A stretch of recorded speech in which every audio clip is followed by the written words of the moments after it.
ഒരിക്കൽ Billy Graham ചിക്കാഗോയിലെ ഒരു സ്റ്റേഡിയത്തിൽ പ്രസംഗിക്കുകയായിരുന്നു.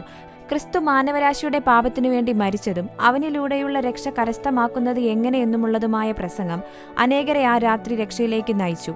ഈ പ്രസംഗം കേട്ടുകൊണ്ട് കാതറീൻ എന്ന യുവതി തന്റെ കാറിൽ പോകുകയായിരുന്നു. യേശുവിനെ രക്ഷകനായി സ്വീകരിക്കാൻ അനേകർ സ്റ്റേജിന്റെ മുന്നിലേക്ക് പോകുന്നത് കാതറീൻ തന്റെ കാറിലിരുന്ന് കാണുകയായിരുന്നു. അവൾ കാർ നിർത്തി പ്രസംഗം കേൾക്കുവാൻ തുടങ്ങി.